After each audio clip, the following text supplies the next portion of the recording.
सलोनी जसे की आपण पाहतोय पुणे महानगरपालिका सार्वत्रिक निवडणूक 2026ची रणधुमाळीला आता सुरुवात झालेली आहे आणि आपण पाहतोय मी सध्या वार्ड क्रमांक 16 मध्ये आलेलो आहे आणि या ठिकाणी आपण पाहतोय शिवसेनेचे अधिकृत असणारे उमेदवार म्हणजे शैलेजाताई भानगिरे यावेळेस आपल्या सोबत आहेत। आपण त्यांच्याशी देखील संवाद साधणार आहोत।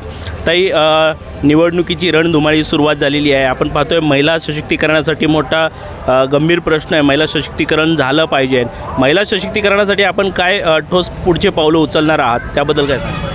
आता मी या प्रभागामध्ये फिरत असताना महिलांचं मला असं जाणवतंय की महिला सुरक्षित नाही आहेत। तर महिलांच्या सुरक्षिततेचा प्रश्न खूप मोठा आहे, तर त्यावर आपल्याला फोकस करायचा आहे।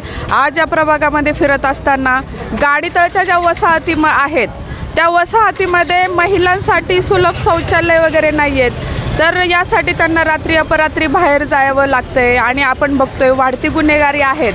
त्यामुळे ह्या गोष्टी त्यांना सोयीसुविधा मिळणं गरजेचं आहे। आपण बघतोय या अगोदरचे जे नगरसेविका जे होत्या त्यांनी त्या प्रभागामध्ये गाडीतळच्या प्रभागामध्ये बिलकुलही लक्ष टाकलेलं नाही आहे, हे मला आत्ता प्रचारात आढळून आलेलं आहे। तर मी महिलांसाठी तिथे नक्कीच लक्ष देणार आहे या गोष्टीवरती।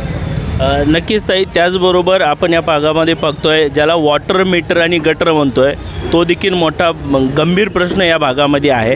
त्या वॉटर मीटर आणि गटर या प्रलंबित प्रश्नाला मार्गी लावण्यासाठी काय उपाययोजना आपण करणार आहात? आता सगळीकडे ड्रेनेज लाईनचे प्रश्न खूप आहे। पूर्ण प्रभागामध्ये गंभीर प्रश्न आहे आणि काय झालं, हे ड्रेनेज लाईन तुंबत आहेत।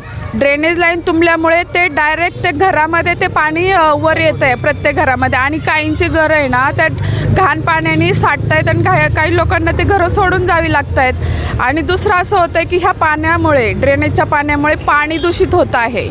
तर याच्यासाठी एक टिकाऊ दर्जाचा आपल्याला असं नवीन योजना आखाव्या लागणार आहेत, जे टिकाऊ काम असेल जेणेकरून ड्रेनेज लाईनच्या समस्या परत उद्भवणार नाही आहे। याच्या अगोदर जे नगरसेवक निवडून आले होते त्यांनी बिलकुलही लक्ष दिलेले नाही। लोक डायरेक्ट विचारतात, निवडून आल्यानंतर त्यांनी आम्हाला विचारलंच नाही आहे आणि जर आम्ही समस्या घेऊन गेलो तर ते डायरेक्ट म्हणतात की तुम्ही आम्हाला मतदानच नाही केलेलं, तुमच्या समस्या तुमच्या भागातल्यांना सांगा। तर असं हे योग्य नाही आहे। तुम्हाला जर तुमच्या प्रभागामध्ये लोकप्रतिनिधी म्हणून जर निवडलं गेलं असेल तर तुमच्या चहूबाजूने प्रत्येक नगरसेवकाचं लक्ष पाहिजे। असं नाही की तुमचा भाग तिकडे आहे तुम्ही तिकडेच जावा, तुमचा भाग तिकडे आहे तुम्ही तिकडेच जावा, असं नाही। जर आपण निवडून आलो ना तर पूर्ण प्रभागामध्ये आपला सर्वांगीण विकास कसा होईल आणि समस्या येणारा माणूस कोणत्याही एरियातला असू दे, गाडीतळ असू दे, हडपसर असू दे, ससाननगर, काळेबोराटे नगर, तर आपल्याला आजेतुजेपणा करायचा नाही आहे। प्रत्येक माणसाच्या समस्या आपल्याला सोडवायचा आहे। तर त्या या गोष्टीकडे मी नक्कीच चांगलं लक्ष देणार आहे। या अगोदर पण मी देत होते आणि यानंतरही देणार आहे। नक्कीच ताई, या अगोदर सुद्धा आपण या प्रभागामध्ये जातीने लक्ष घातलेलं आहे आणि यापुढेही लक्ष घालत राहणार असं तुम्ही म्हटलेलं आहे। मात्र या प्रभागातली जनता निवडणुकीमध्ये आपल्याला भरघोस मतरूपी आशीर्वाद देऊन विजय करतील असा आपला ठाम विश्वास आहे का? हो, मला नक्कीच ठाम विश्वास आहे।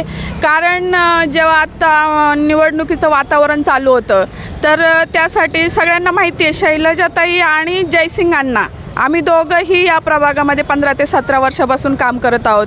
तर सर्वच लोकांची इथे इच्छा होती। इथे माझ्या महिला भगिनी वगैरे खूप मैत्रिणी झाल्या आहेत, जसे शिवसेनेचे सगळे कार्यकर्ते असतील, पदाधिकारी असतील, त्यांना माहिती आहे आमचं काम कसं आहे।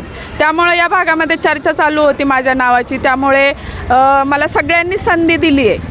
तर त्या संधीकीच मी यशस्वी करून दाखवणार आणि कामं व्यवस्थित करून दाखवणार। नक्कीच खऱ्या अर्थाने जर पाहिलं तर नागरिकांनी मला जी दिलेली संधी आहे त्या संधीचं मी सोनं करीन आणि मला मिळालेल्या संधीने निश्चित या प्रभागातले जे प्रलंबित प्रश्न आहेत ते मार्गी लावणार आणि नक्कीच संधीचं सोनं मी करणार अशा प्रतिक्रिया आपल्या चॅनलच्या माध्यमातून शैलेजाताई भानगिरे यांनी दिलेली आहे। कॅमेरामॅन विजय कोळी सह मी मनीष कांबळे।